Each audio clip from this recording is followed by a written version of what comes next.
Hey guys, Jeff here, PV Mitt.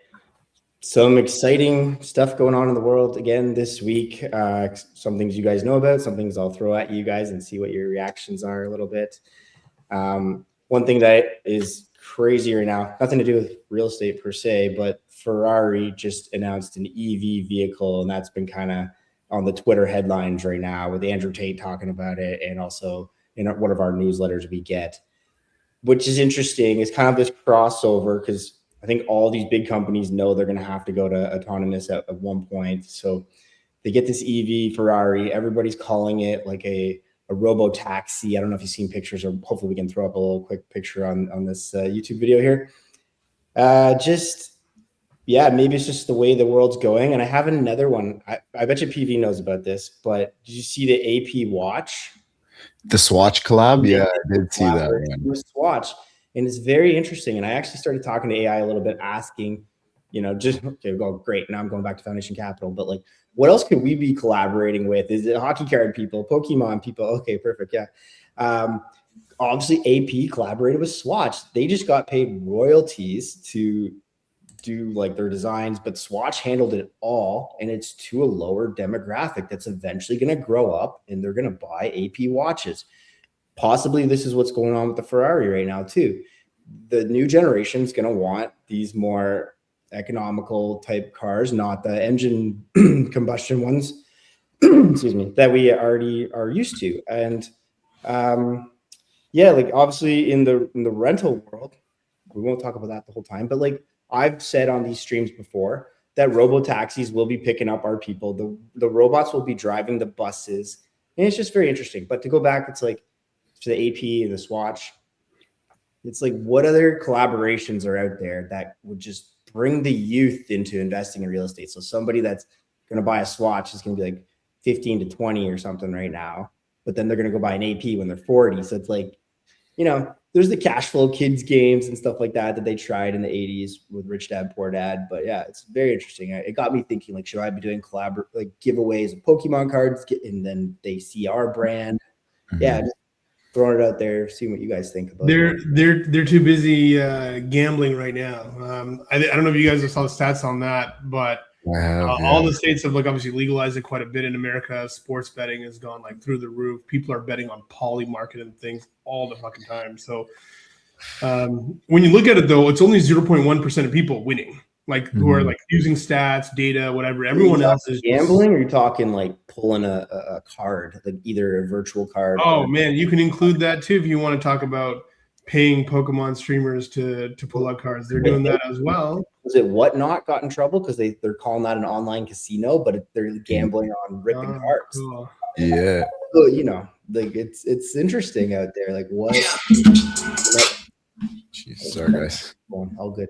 The next 5 years, guys, it's just going to be so interesting in the world of what's going to happen, what the youth are going to do. I think it's interesting because they put out that EV Ferrari, right? But if you look at right now, Canada sales for EVs have slumped significantly. Mm-hmm. I'm sure anyone who's watching, if you're Canadian, you probably know this, is that we're in a weird place in the economy where if you've got a job and you're well off, or you've been investing in assets, you've been fine because despite the S&P 500 dumping and things like that, it's recovered and now we're at all-time highs. But if you're looking for work, there's not a lot of places hiring anymore, or it's in niche specific areas. So unless you're willing to retrain, it's kind of hard to find. So people are kind of keeping their existing vehicles, extending them for longer. Mm-hmm.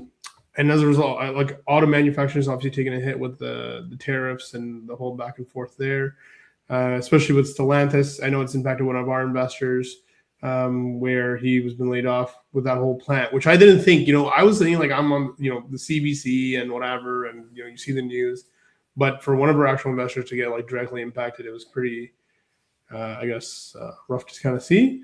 And the part that kind of, well, I guess what people need to know and what's coming next is we have BYD opening up dealerships soon in Canada as well, which is the Chinese electric and gas kind of manufacturer. They're going to draw up electric vehicles at half the cost of what Canadian manufacturers are producing it.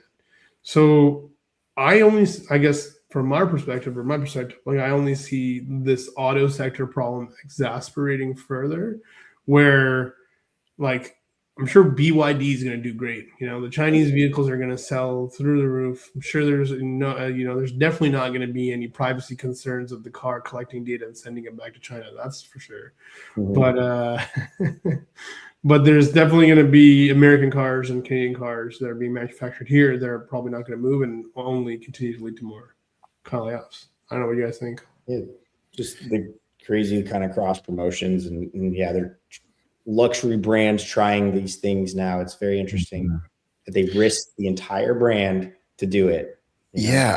I honestly think it's a sign of where the economy is, Jeff. Like, when we had that Labubu craze a little while ago, I saw a couple like articles come out about like, in previous times when there's recessions and things like that, people, they don't have the big money to go and buy the purses and the luxury things. And then there was this trend where all the women were buying like a particular lipstick and hanging that out as an object. Then they jumped to Labubus. So I'm sure now even AP is probably struggling with sales, but they can't cut the price and kill their brand. So they're going to do a collab like this where it's a lower ticket, cheaper item, which they can get people to fight over and revenue generate from. So I think businesses are pivoting and accommodating by doing things like this, but still keeping their brand prestige, which is pretty cool. Mm-hmm.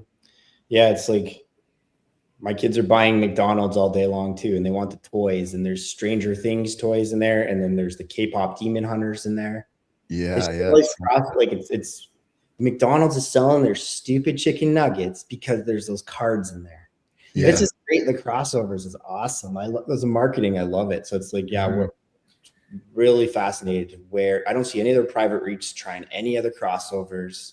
It's like at one point, yeah, maybe Lululemon will sponsor us or something like that. The Foundation Capital line, the workout gear, we go to them and give them a pitch and they produce them and people start wearing it. So yeah, very interesting. Another big topical Canadian thing in the news is Alberta likely going towards referendum. And I think I was too young for the Quebec one. You guys probably weren't even possibly born on the last time. But they taught it in history class in high school.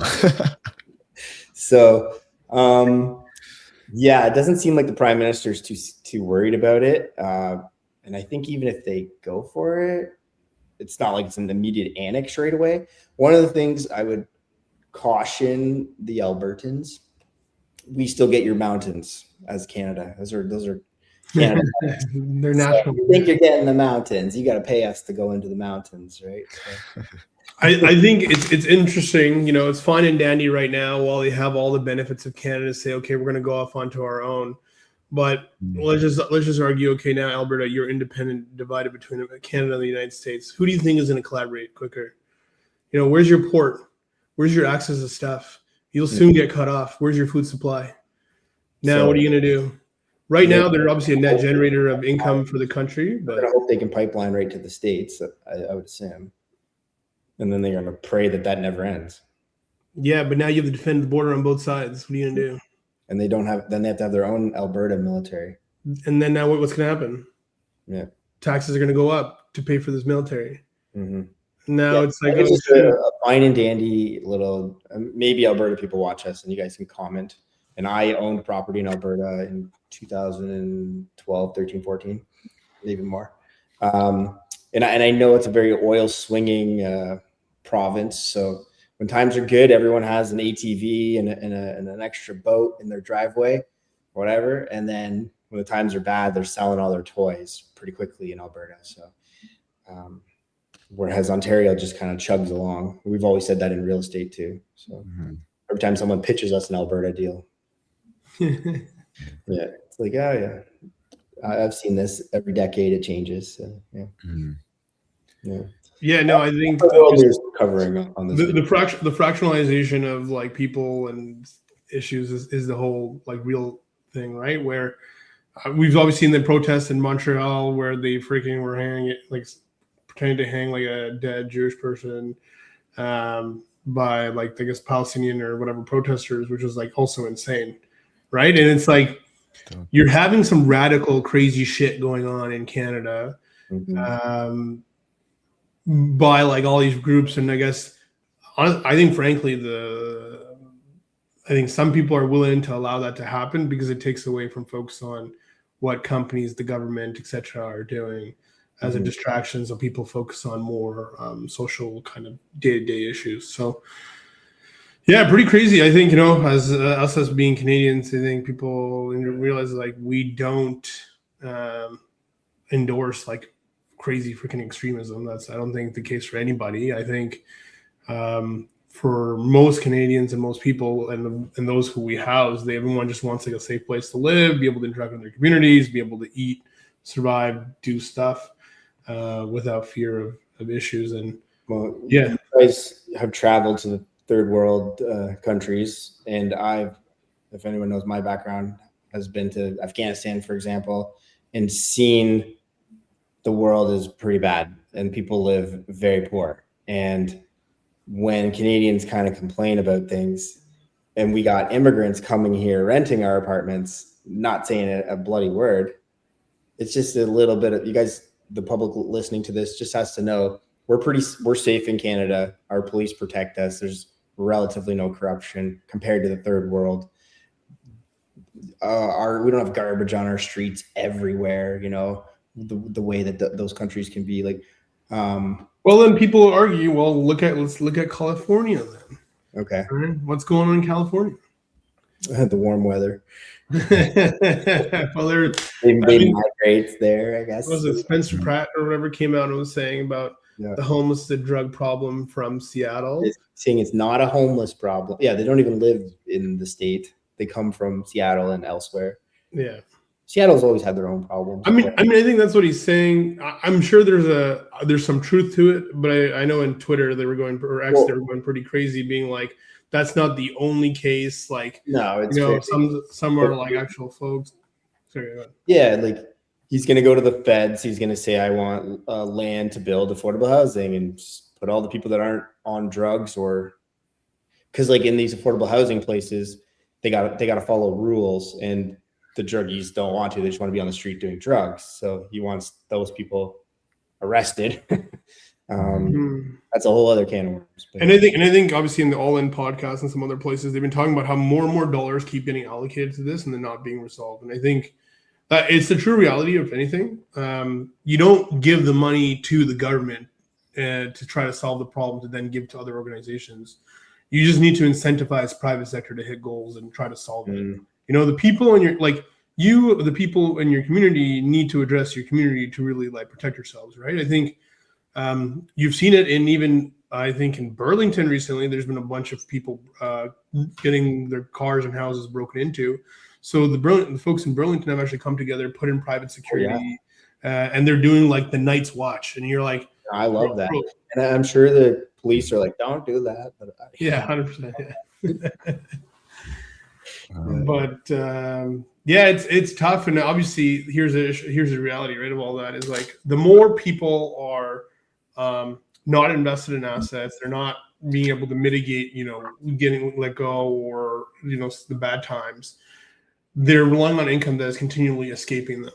So when we look at the world right now, that's only increasing and increasing. So now you have more people that are unemployed, they're sitting at home, they become restless, they're becoming agitated. It's easy to get them instigated. And so really, I guess the only way to solve that is to find more, I guess, gainful employment or provide for them. Obviously we've seen the government do like Canada Strong Fund and stuff like that, but I think people just need to try to upskill themselves. Obviously, I think the biggest thing is YouTube is free. X is free. Go to the library, access the internet, whatever, and just start playing around. There's a lot of stuff out there, guys, that you can use to learn AI tools, other services, just to learn that you can get a skill that can start making some money and just get invested into assets, because the government's going to continue to print money. I think Eli Lilly came out with a bunch of drugs this past week, or the results of some of their drug tests where, humans are going to live to 100 plus.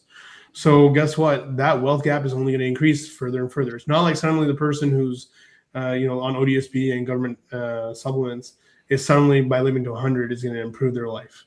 unless they are able to generate income from elsewhere. So more and more of the housing, I guess, that we're building is going to become necessary. And I think that's kind of what's been coming up in the conversations we've been having, right, guys? Like with some of the investors. Yeah, for sure. And I think, just going back to the political climate, like immigration is just going to continue to ramp up over the years to come. And all of those people are going to need housing. And we're already in a housing shortage. So as that demand goes up and supply remains steady, I think we're in for a shock here. Yeah, it's, Elon talks about it in other YouTube videos, K-shaped economy. We know all our current investors are, investing in assets and foundation capital, private real estate trust, and into our developments.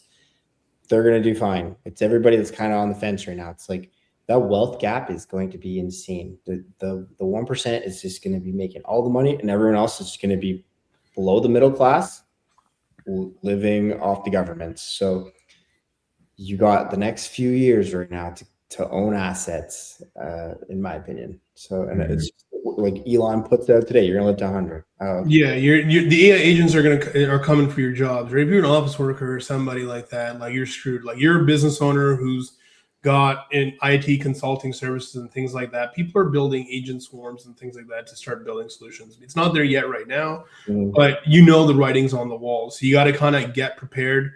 You can build all the software and code and robots that you want to replace all the things, but you can't really necessarily replace a home or the land or the focus in which you're in. So that's kind of the conversation, I guess, with some of the business owners that I've been having and I've been seeing is that they're liking that. Some of the family office guys are interested in co-investing on some deals with us as well, where they're going to be able to see an exit in a few years because everyone's kind of concerned of where and what the economy is doing, because we're at let's call it all-time highs of unemployment, but the stock market's at an all-time high.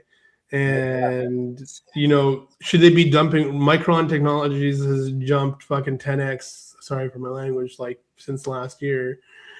Do you go and dump more money into that, or are we at an AI peak bubble? That's the question that some of these guys continue to ask is what does that look like? So yeah, I think the conversation we've been having, or at least I've been having specifically with some of these guys, is that they like the real estate stuff. It's kind of consistent and safer for them. They know the writing's kind of on the wall. They're not going to be able to keep making money like this.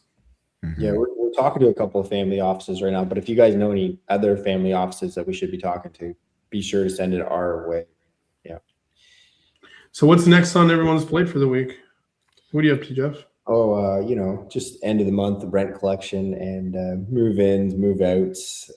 We in the Chatham area, we're getting some more immigrant refugee types tenants that are moving in. So that's been great. Got them their place, turnkey apartments, so nothing for them to do.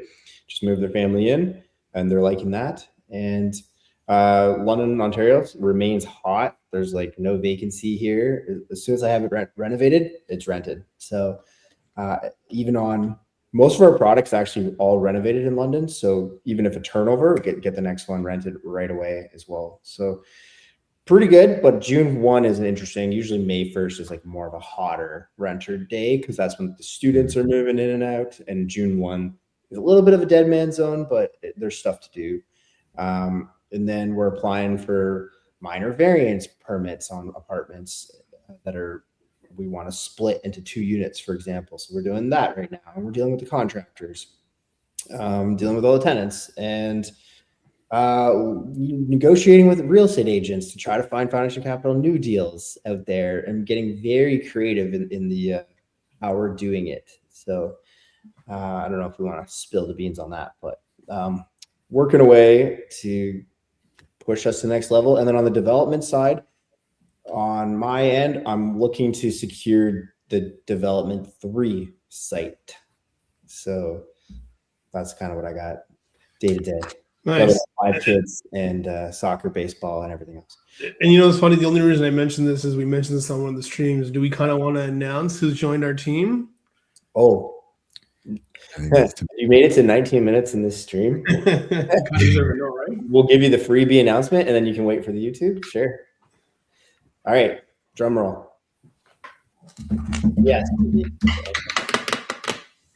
Ladies and gentlemen, we have hired on as a consultant the former mayor of London, former member of federal parliament, Mr. Ed Holder, is coming on to consult Foundation Capital to push our developments into the sky and into the future for every single the next development we have. So we, just like a hockey team, we've picked up a free agent right at the trade deadline here, right before the playoffs.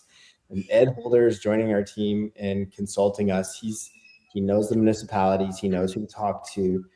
We are big, but we're not the big fours or something like that out there, right? So this is where Ed's expertise is going to come in and be like, no, these guys are doing it. Like, here's what they're doing. And then it's going to be a little bit more pull at city halls, not just in London, but in Chatham's and Sarnia's and Ingersoll's and Hamilton's and St. Thomas's.